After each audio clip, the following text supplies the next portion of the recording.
What's going on, guys? Welcome back to the Health Mastery Show, episode 29. Today we have on Dr. Brandon Roberts. I had on Brandon before when we talked about nutritional strategies for bodybuilders in the off season, but this time around we're talking about some recent work that he's been doing on looking at the ketogenic diet for physique athletes. Really interesting conversation. The ketogenic diet is something that I'm really interested in. I haven't been able to successfully do it for a very long period of time, but I do like the research and where potentially can go, more so for cognitive performance. And today we specifically talk about how it can potentially affect your physical performance in the gym and maintaining muscle and even building muscle. We talk about bulking as well. If you are listening for the first time, please do subscribe, hit that subscribe button. And if you're listening, or a regular listener, please tag us both. Share this on social media, share it on your Instagram stories, tag myself at AdamMac192 and tag Brandon Roberts at BRob_21. So without further ado, let's get into this episode with Dr. Brandon Roberts. Brandon, thank you so much for coming on again, man. Yeah, it's great to have me back. I appreciate it. Yeah, it's good to chat to you again, man. So how's the lockdown been treating you, or how is it in your part of the world? What's it like? Oh man, so I just got access to a small gym after 4 months. It's just like a barbell dumbbell type setup, and I have been so sore, but it's been so nice. So it's been rough, but it's becoming more normal. Yeah, for me, I luckily got a squat rack back in March because I knew that the gyms here said they were going to close for 2 weeks, and I knew just based off of like what was happening in China and other parts of the world that there's no way that this isn't going to impact the gym for 2 weeks. Like it's going to open in 2 weeks. So I think it ended up being like 5 months, or the gym I actually went to is still closed. So it's not open until July at some point, late July. So yeah, I started to lose a bit of steam mentally, like just training at home. I don't know why. I guess just having that change of scene. Literally, my squat rack's in my sitting room, and I live in an apartment that pretty much has a living room and a bedroom. So I kind of got a bit, I don't know, felt a bit like I was getting cabin fever or something like that, and I just lost a bit of motivation. But got back to the gym in my university. I don't ever train there, but it's been good and quite sore. My hamstrings are still sore from doing like 2 sets, something like that. It's crazy, but it's it's really nice to be back.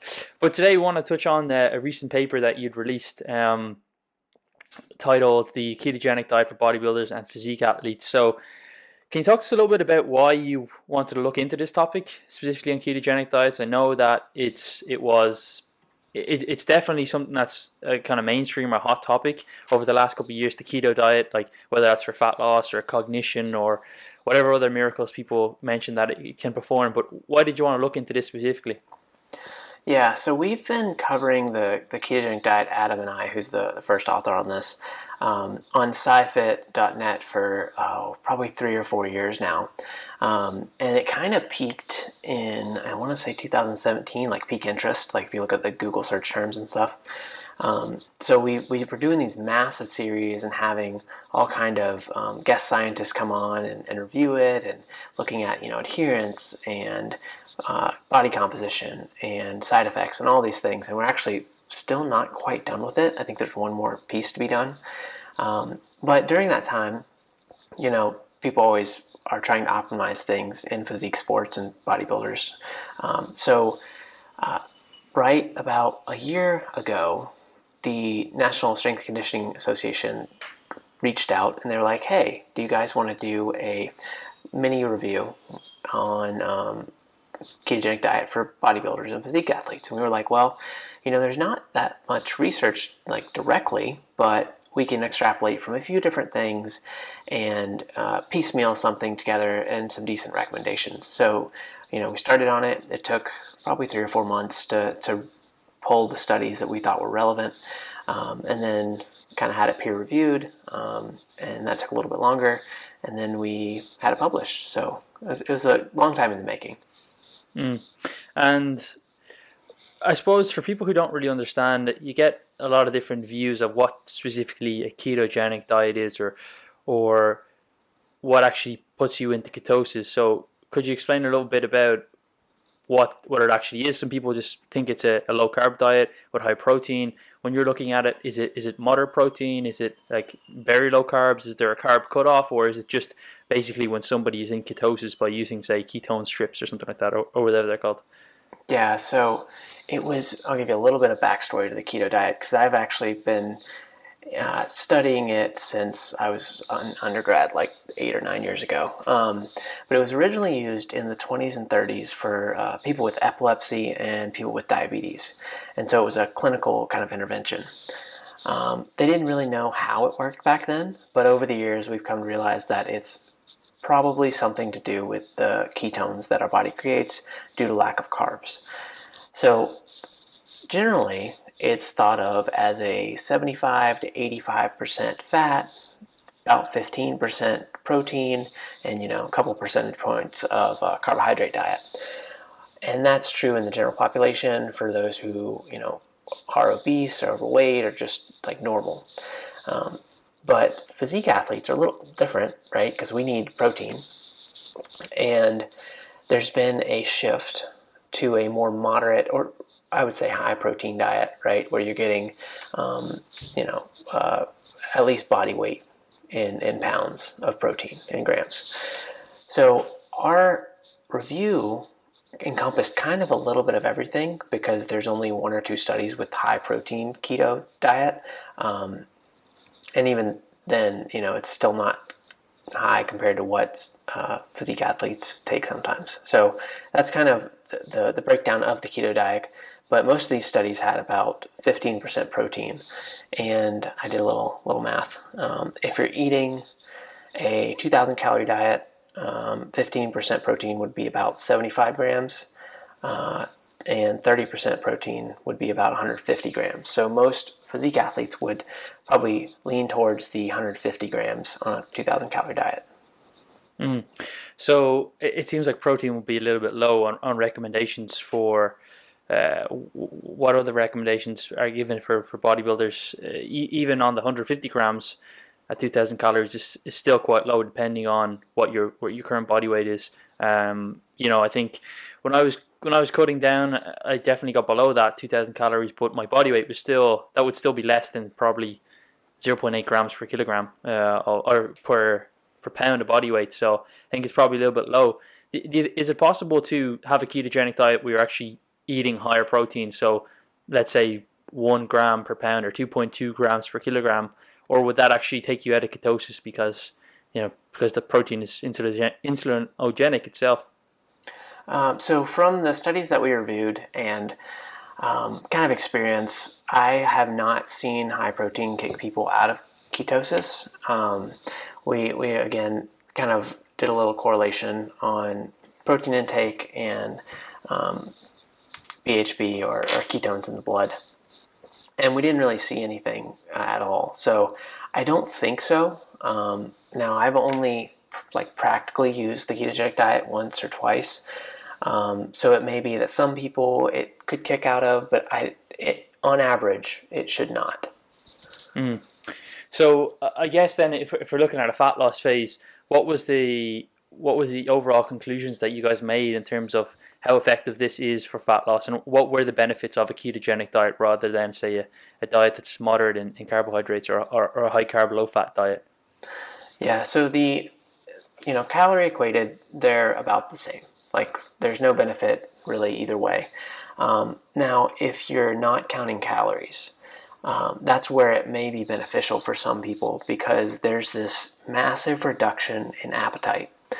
And we assume it's driven by the ketones. There could be some other things underlying there, but you see like a 20% decrease in appetite. And then if you just let people eat and you say, hey, don't eat carbs, high fat, medium protein, and you can eat whatever you want. What we generally see is a diet effect, so that they'll eat about 20% less overall, just like naturally if they're just eating. So that's kind of neat in terms of just a quick diet, or if you've struggled to try and adhere to other diets. So it's not all bad, but there are some caveats to it. Mm. And I guess when you're getting into a ketogenic phase, does it take a certain period of time? Do you have to like go super low in carbohydrates, or would one day of higher carbs take you out of that ketogenic state, I suppose? And is there any kind of merit in using, say, do we have to kind of throw these kind of refeeds and diet breaks, etc., out the window because typically they involve the increase of carbohydrates? Yeah, so in a typical keto diet, you would not refeed at all. Mm. So that can be detrimental to training, obviously. Um, Now, I have in practice heard of people using 1 day refeeds, and it'll kick them out of ketosis. Like over probably 75 carbs once you're in ketosis will kick you out. Um, but there are some people who refeed for a day and then go back into ketosis. And there seems to be, this is not super supported by the science, but there seems to be an ability to go in and out of ketosis better once you're on the ketogenic diet. So that could be, helpful to some extent. Mm. Yeah, I remember when I was in the gym before, like many years ago, maybe like 16 years old, or maybe even younger, 15. This guy used to tell me that ketogenic diet, I could basically eat whatever I wanted at the weekend, beers, carbs, whatever. And I don't think I was even old enough to drink beer, but I could eat whatever I wanted as long as during the week I was in ketosis, and that it was superior for fat loss. I think it probably comes down to the idea of, or the misunderstanding of, fat oxidation equals fat loss or body fat loss, which obviously isn't necessarily true, um, or isn't true.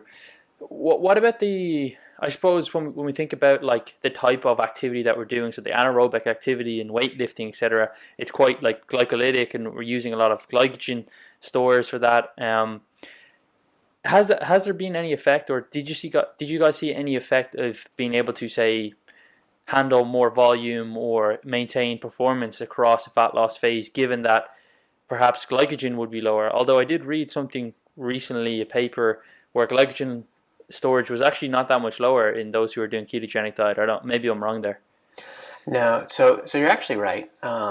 When you look at the performance aspect, and there's been some CrossFit studies, there's been some kind of recreational athletes, and I think there was even a powerlifting study recently. The performance doesn't really drop too much, so like your strength levels. Now, where you could see a detriment is your volume. But if, let's say, you're not in a deficit and you're just ketogenic, and you're just kind of like, you have lower glycogen levels, but strength training, unless you're super high volume, doesn't deplete a ton of glycogen anyway. So you can resynthesize glycogen overnight if you're not doing a bunch of cardio or a bunch of volume. So there are, long-term detriments. Maybe if you can't do as much volume, it doesn't translate to as much lean mass over time, which, bodybuilders, we always want to get bigger. So that could be a negative effect, but performance-wise, it doesn't seem to make much of a difference, at least in strength. Yeah, that's interesting. I mean, but what were they looking at specifically when it comes to strength? Were we looking at like 1 rep max, or like 10 rep max? I guess that would maybe give her some better insight, considering strength is it's not just the components of strength is there's multiple components that could lead to a 1 rep max, not necessarily just the energy that you have available. Yeah, yeah. So the one of the first studies was in gymnasts, and they did like push-ups and pull-ups, and there was no large performance Mm, decrement.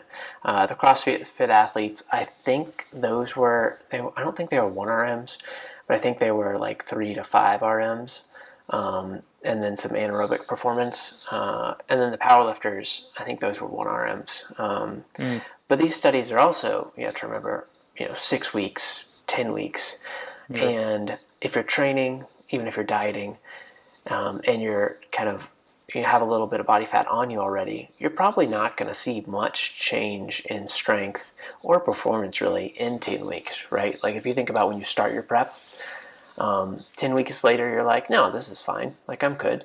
So maybe that's an effect we have to be careful of when we interpret some of these studies.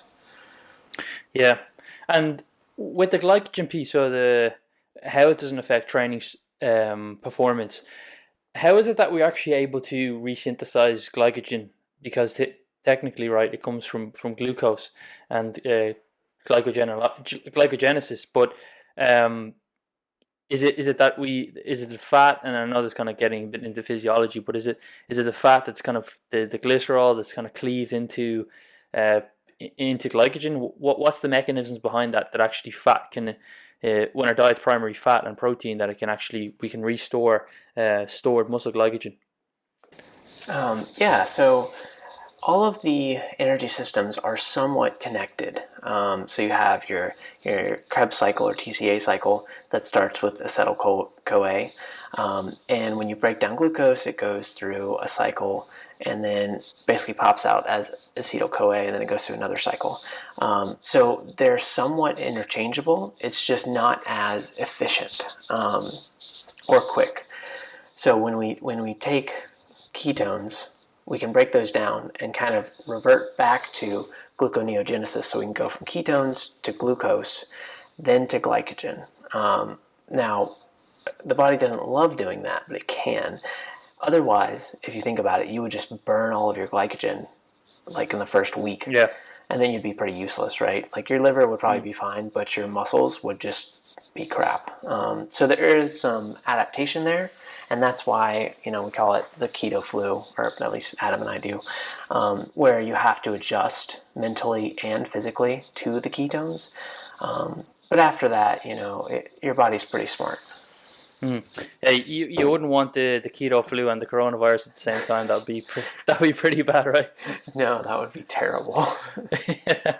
Um, so I know that you guys mentioned exogenous ketones, and they're extremely popular for people who are like all in on this keto diet. It's something like novel to them, and they get the keto strips, or sorry, not the keto strips, the exogenous ketones, to either get them into ketogenesis, the state of ketosis faster, or to provide some form of exogenous energy that's technically calorie free. I'm not sure if exogenous ketones are calorie free, but what's your kind of thoughts on that, or what did you guys find?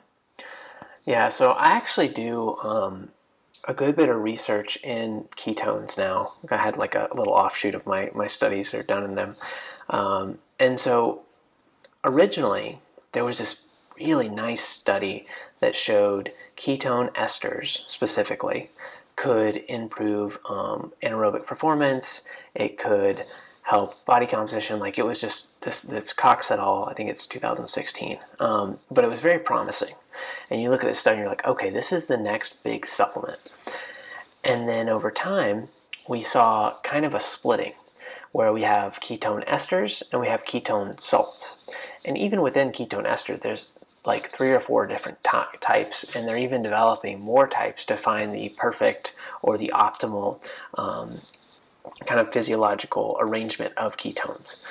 So there's a branch in ketone research right there. So if you go down the ketone salt path, those are pretty much useless. And that's what was kind of first available to the public. And so people would go buy ketone salts thinking that they were getting this ketone ester effect, when in fact they were not. And they would get GI issues, a decrease in performance. I mean, and they tasted terrible. Now the taste has come a long way, but over the past 3 or 4 years, there have been ketone salt studies in different types of athletes, none strength based, but all mostly aerobic, because those are the athletes that were thought to improve on a ketogenic diet. So that's where they would start. But none of those kind of washed out, and then so that we can kind of push away ketone salts. So basically, don't ever buy any ketone salts for now. On the other hand, you have the ketone esters. And so there's a few of them that have been shown to, like the Cox study, improve performance, aerobic performance. And then there was another study that showed if you take ketone esters before eating, you can reduce your appetite. And so that was kind of promising too, but that hasn't been replicated. I actually know the authors of that one, and it's really good science, just nobody has redone it in a different way. So, there is a big craze. I think calorically, it's like generally 4 calories for a serving, and you need to take, I think it's 2 to 3 servings, depending on the milligrams, to get into ketosis. But right now, the evidence is not quite there. Mm. So there would be no benefit, do you think, of using them whatsoever right now? I don't think so. Mm. The most promising study was recently. It was like an overtraining study essentially, right?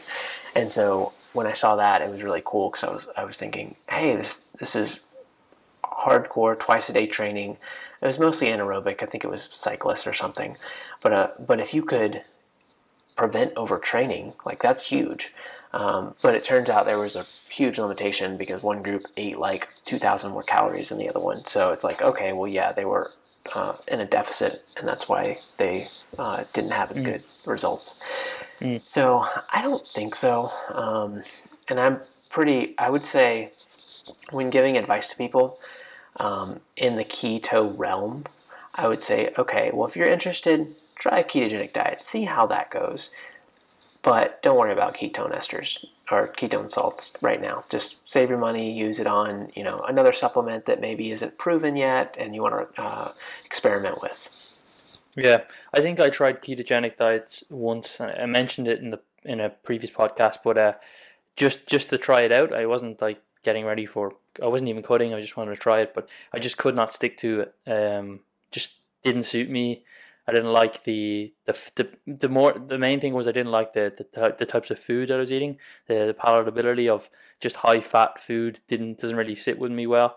Maybe that would change. My palate would change, but I just couldn't stick to it for more than a couple of days, and I just felt like sick eating high fat, even though I was in like a deficit or at maintenance calories. So if you guys were recommending or if you're setting up a fat loss phase, would you steer away from a ketogenic diet? I know that you said there's no real detriment in performance per se based off what we currently have, but when you're thinking about like a long contest prep, especially towards the end, do you think that we'd start to see some drop offs, and that it could be a negative thing to have a ketogenic diet? Could it potentially affect fullness, and then even to, I guess, into peak week? How do we even manage peak week if you're trying to load up a load of carbs and you've been doing ketogenic diet for the last 25 weeks? Yeah, so I would not recommend it for a prep at all. I think indirectly, some people go into ketosis during a prep. Those people who are on like poverty macros and they have 50 carbs and 25 fat and a bunch of protein. Like some of those people are actually in ketosis, but they're not necessarily on a ketogenic diet. Um, but again, I wouldn't recommend it.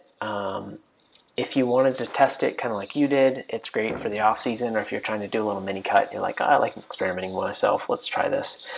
The issue with peak week is actually, it's probably not a huge one because if we front load or back load, we're pretty depleted anyway. Like if you've been dieting for a while, so I don't think it would change the dynamics of peaking per se. Now you do have to be really careful with calcium and potassium intake when you're on a ketogenic diet because they tend to flush those out.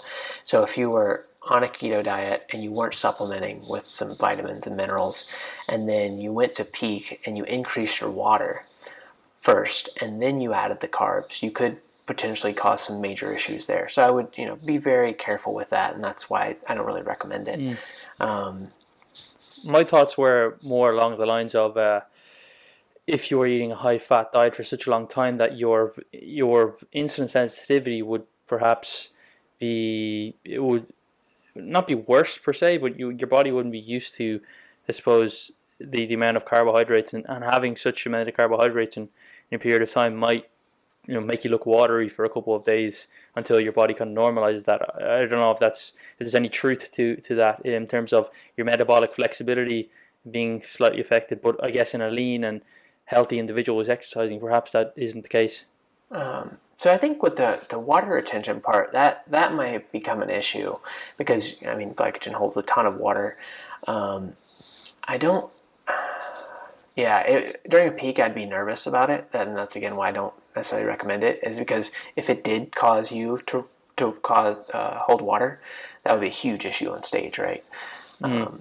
Now, the insulin sensitivity effects are actually, it improves insulin sensitivity, and it's used in diabetics for that reason a lot. And probably some of the most beneficial effects have been shown in diabetics who can stick with it, because you're shifting, like you said, your metabolic flexibility all the way over to fat. I would also worry a little bit about some GI distress after not eating carbs for a long time and then loading, 300 to 500 grams. Like that could be an issue too. And just you could get nauseous. And anytime you make big changes, it's probably a bad thing. Mm. Yeah. No, I would be really interested to read more about that, the insulin effects. I can understand how it would have positive impacts in obese individuals who basically who are overproducing insulin, because of the receptors are like burning out. But in healthy individuals, it's not necessarily the case. But yeah, I remember when I was like 19. I'm always going back to when I was younger, but there was a bodybuilder who I lived in Canada for a little while, and there's a bodybuilder who's a personal trainer there. He looked really good actually, and he was a natural bodybuilder, and he was doing ketogenic diet. And before, the week before, he would instead of doing carb load, he would do fat loads. So it's pretty interesting. I'm wondering, do you think that would have, like, in the same kind of a similar way as we can restore glycogen through fat intake only through the different metabolic processes? Do you think that an increased fat intake, then, much like a peak for a normal peak, but using higher fat, could actually make you fill out in terms of fill out your glycogen stores? I don't know if would there be any kind of truth to that, or you just end up feeling sick and probably putting on some body fat. Yeah, I don't know if it would work that well. I would probably say that no, that wouldn't work like he thought it did. It probably made him Mm. feel good if he was dieting and had a huge Yeah. surplus come in. And maybe it helps a little bit, but not as much as saying, okay, we're going to have 300 extra carbs or the equivalent in Mm. fat, right? Your carbs are going to be better off. Yeah, I don't think it was, to be honest. I don't think it was built on scientific base. It was just it was just like, this is what I got to do. I'm keto diet, so I got to carb up on, or I suppose it didn't make sense, but I got to load on fat because I don't have any carbs, or I'm not eating carbs. So then when we touched upon like fat loss and competition prep, but what about bulking? So I know I've seen this on the internet, some, like, various times, people trying a ketogenic diet on a bulk. We more associate keto diet, at least in the physique realm, with fat loss. Not many people try bulk on it. They just eat kind of normally when they're bulking, but some people do try it. What do you guys find with bulking, so being a calorie surplus, and how that may affect lean body mass? Yeah, so there's one study. And this is probably the closest to physique athletes. It was trained men, um, and they randomized to like a control, ketogenic, and non-ketogenic diet, and they had high protein, right? So 2 grams per kilogram, which is pretty high, right? And when you look at the data, they couldn't actually get into a surplus. It was like at the end, they never really reached a surplus, so it wasn't bulking at all. They actually lost body weight and a little bit of lean mass. So I think it would be probably harder to bulk with a ketogenic diet than it would be to do a fat loss phase. And for that reason, I don't generally recommend it, just because of the satiation and the appetite and the feeling of eating 150 grams of carb or fat. It's just not great. Mm. Yeah, so it's not actually some sort of physiological thing that it's actually inferior. It's just that we don't know how it compares to a regular diet because the guys couldn't eat enough food essentially. Yeah.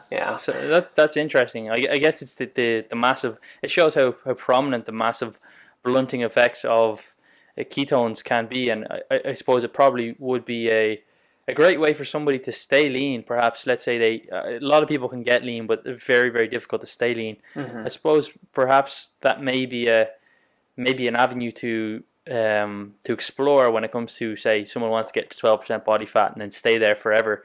That perhaps may be beneficial. But I don't know at what point do all the other effects of like a dieting phase start to override that. So like increases in ghrelin, decreases in leptin. Would these kind of override that appetite suppressing effect of a ketogenic diet? I'm not sure. What are your thoughts on that? I think they probably would, and we don't have any data on that, but just because of how hungry we get when we diet, Yeah. eventually, and in the clinical studies that we looked at, most people are only dieting for 12 weeks max, and then their adherence falls off a cliff, and they're no longer in ketosis, and it's just hard to keep up. It's interesting that you say for like basically weight maintenance, because if you were like 12% or something and you wanted to hold it, it could be beneficial because it literally takes off like half the choices in what you're eating, right? So it's not like, oh, I can go have a pint right now. It's like, no, that'll kick me out of ketosis. It's like I can't have any sweets or any craving type things that aren't just basically fat because it'll kick me out. So that's kind of an interesting take from weight maintenance, but I still don't think you would want to do it most of the time. Yeah, like I think that's probably the biggest hurdle when it comes to the ketogenic diet is purely just the ability to stick to it. The how much you have to actually cut. You can't do a flexible ketogenic diet. I mean, you can't. No. It just it's not possible. That's I think probably one of the biggest things. Like you can't have a beer or you can't have a little square of chocolate or something like that. Maybe you could. I don't know. Maybe that would if you had a square of chocolate. But yeah, that's I think where most people fail. I know many people have tried the ketogenic diet, but the main thing is that they just couldn't stick to it, or they really wanted to eat a pizza or eat something that was had carbs in it. So Mm-hmm. yeah, that's pretty interesting. What are your thoughts then? I guess I know we kind of touched on the how it may affect the body in terms of performance and body composition, but I guess, and this may be kind of outside of your realm, but a lot of people who are interested in ketogenic diet are interested in perhaps the cognition part or how it may affect your health long term. Have you kind of read anything on that, or I know that you probably didn't do any specific research, primary research on that, but what are your kind of initial thoughts on that? So there's a big push for ketogenic diet in Alzheimer's and Parkinson's disease, and there are some beneficial cognitive effects. Now, like you said, I'm not super familiar with it. I just have some colleagues and collaborators that do it. So I think, in dating back to the old epilepsy studies, it helps some people a lot, and then some people it doesn't help at all. Um, we so for in my undergrad we would be paired with epilepsy patients. These were kids, basically like 5 years old to 16 or so, and we would have to help them with their diet, and we had RD supervision, but we'd have to like give them recipe ideas and things like that. And some of the kids, like, it really helped. So I would not be surprised at all if long-term cognitive effects for people with diseases, and then maybe even a little bit for healthy people. Like aging, a lot of things happen in aging where you just start going downhill. On the brain side, the body side, physiology. Mm. So I have not read anything like that says yes, do this thing, but I would not be surprised if there's some benefit. Yeah, yeah, it's interesting. I think at least a lot of people who are like into improving their health tend to be quite healthy already. I don't know if that's just my sphere of people I put myself in with and follow, but like a lot of people that I know that want to improve their health or are really health conscious are already kind of healthy. If that makes sense, it's not like they're someone who has like a dementia or Alzheimer's or Parkinson's disease, and then they oh, I really need to change my diet. So it would be interesting to see if it did have any cognitive effects or performance effects or even mood effects or whatever on the quality of, on the person who actually follows it. Because like I said, I got friends who tried it, and a lot of the time it's not for physique related reasons. It's because, oh well, this biohacker is doing it in the in Napa Valley, and they make $1 billion a year and they follow the keto diet. So I want to be like them, like Bradley Cooper and Limitless kind of stuff. Yeah. The biohackers are interesting because, I mean, I like the stuff they do. I'm just like, wow, that's like impressive. You Mm, see the people with the cryo chambers in their houses, and yeah. they're on all these supplements, and then they're taking cognitive enhancers, and I'm like, you know, that's kind of fun that you can test it with yourself, and maybe you find something, or maybe it's placebo, or who knows. But to kind of put that out into the public is just kind of sad and dangerous. I always kind of cringe when I see biohackers. I'm like, why? Yeah. Yeah, no, I know what you mean. I spoke with a guy called Greg Potter on the podcast the other day. He's a researcher out of the UK on sleep and stuff, and we talked a little bit about nootropics. I don't know Mm-hmm. if you heard of them, like smart drugs. And I used to like take some of them when I was younger, like in my early 20s. Like they're completely synthetic, not like they're not natural at all. Mm-hmm. And there's no like very very limited, if any, kind of research on them and their safety. And I used to get the safety advice from like forums and boards, and just like mix a concoction up of these like brain boosting drugs, and I had no idea like what these compounds could potentially do to my brain long term. But that was all in the name of biohacking and getting smarter. But but yeah, no, I've seen some other things like I know he was doing a selling this like workout program, or no, a workout kind of contraption where it only does the eccentric part. So it's like a bar, but it just does the eccentric. So it's you lift it up and there's no weight, but it's just purely eccentric. And somehow they Mm-hmm. extrapolated that that's all that causes hypertrophy is only caused from eccentrics. And they were trying to like spend, I don't know, probably spend thousands and thousands of dollars on this idea and marketing it and getting it out there. But like it just doesn't override the fundamentals of building muscle or whatever, that you need a, for the most part, you need a concentric and an eccentric, and you need progressive overload, not just a concentric for 3 reps or an eccentric for 3 reps, and then that's going to build muscle. And I think it's probably from the idea of like Tim Ferriss, that he can kind of the 4 hour work week. Because I was trying Yeah, to think yeah. about it the other day, like why does he like come up with this 4 hour body, and why do people try and like hack the body? Because you can do it kind of like in finances. Like there's probably millions or billions of ways to make $1 million or whatever Tim Ferriss has made, right? So probably so Mm-hmm. many different ways that you can do it, and there probably is ways that you can shortcut it and do it really fast, not the conventional way of like say working a job and trying to build up money over the years. But it's not necessarily, or it's not true with the body, because we still have, it's the same physiology for everybody. I mean, everybody has to go through the same processes. So you can't like hack it. You can't cheat the system or hack the system, um, which is really interesting. But another point I wanted to kind of touch on was like when you're talking about the end of a contest prep, you Mm-hmm. mentioned like a lot of people probably are on a ketogenic diet, and I was wondering, do you think that there any beneficial effects, perhaps theoretically, of say when we talk about like stubborn body fat, or that body fat that's just hard to kind of liberate and mobilize and basically metabolize?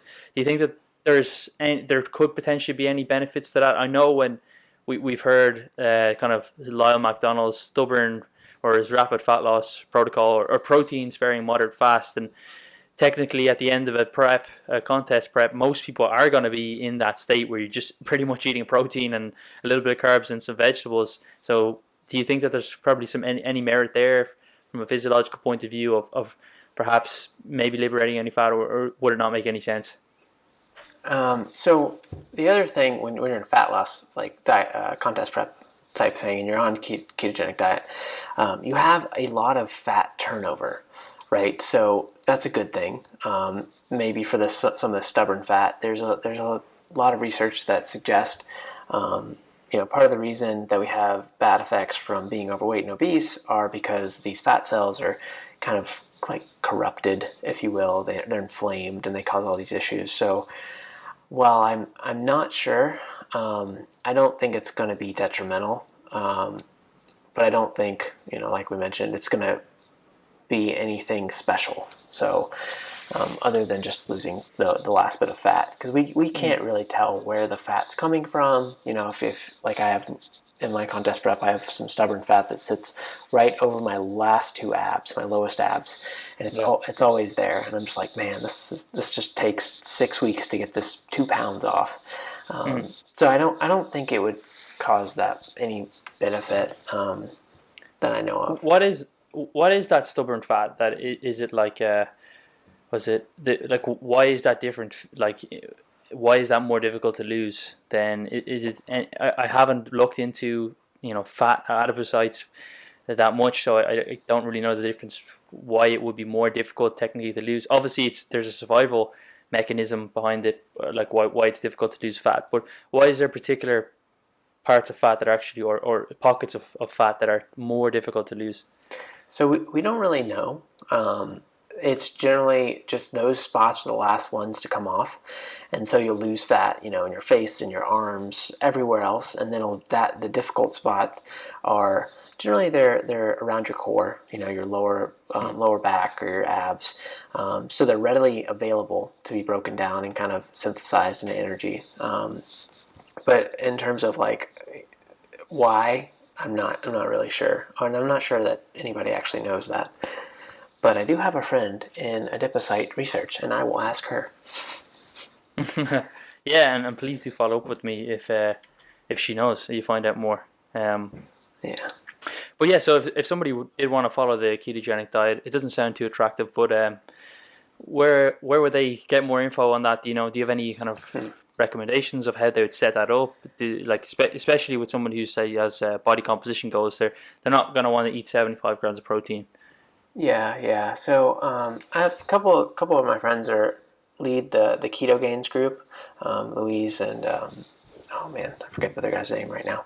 But they put out some good information, and they kind of talk about both sides. But honestly, if you're eating good fats, right? So think a normal healthy diet, but just way biased towards fat. And then as little carbs as you can intake, and you want those carbs to be, vegetables, as many vegetables as you can fit in your 50 grams or whatever. So that's one way to make it healthy or healthy in general. And then your protein sources don't matter, but know that a lot of dairy has carbs in it, so don't forget to add that to your carb Mm. kind of count. And then I would definitely recommend hydrating very well, and then taking a multivitamin and maybe even some electrolytes during your workouts. But you can't drink like Gatorade, so don't drink Yeah. that. Yeah, no, it's interesting with the ketogenic diet. When a lot of people do it for health as well, like obviously if you lose fat, it's going to improve your health markers. But one thing that's interesting is a lot of people seem to eat a ton of red meat and saturated fat or processed meats because they're fatty and they taste good Mm-hmm. and they have a lot of protein. But there's quite a bit of research now, and there has been for a while about very high saturated fats intake and how that could have cardiometabolic effects, and it's not my area of expertise per se, but been looking into that quite a bit, and then even things like colorectal cancer incidences by eating tons of processed meats and to an extent even red meat. So I think it's probably something that people should be aware of as well, and that just don't go on this absolute saturated fat binge and just start eating a ton of salami every single day. It's long term that may not do you any favors, and I think I see that a lot in in ketogenic diets. People are doing it. They eat a ton of kind of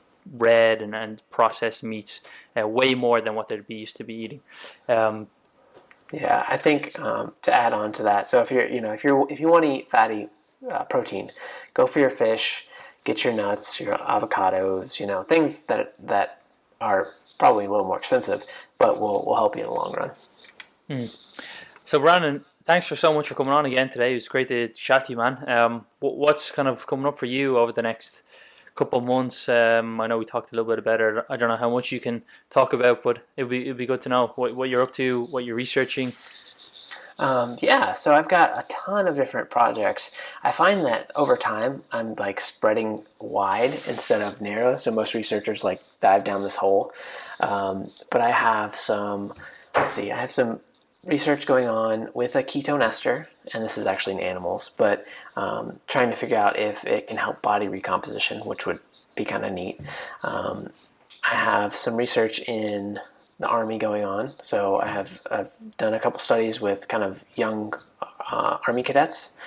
So those will be coming out in the next year or so. We also have Eric Helms and Brad D are running an overfeeding study. So that'll be, COVID pretty much ruined the middle of that, but sometime in the next year or two that'll come out.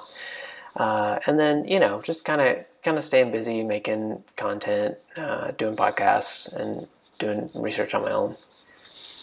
Awesome, man. Yeah, you've been putting some great content out on your Instagram. So I'd recommend anybody to go over there. Where can people find you more information about you? Yeah, so I've pretty much switched to Instagram a lot. So it's brob_21 is my handle. My Facebook I update occasionally. You can probably find that just typing in my name into Facebook. But the other two things that I do are I'm a chief science officer for Tailored Coaching Method, which is kind of new. They're up and coming, good group of guys and girls.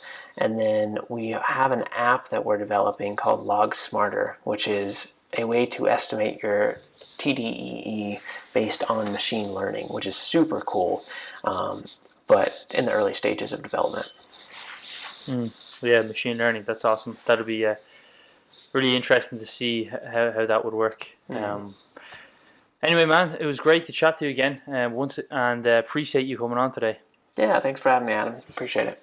So great to chat to Brandon Roberts once again. He's a very smart guy, and like I said, the ketogenic diet is something that I'm really interested in, and I'd love to see more research specifically around physique athletes and how perhaps that may affect body composition, performance, etc. So if you do have any questions for either myself or Brandon, you can find all our social media links in the show notes. And if you have any reviews or anything like that, please always do leave a rating and review. But I will chat to you in the next episode.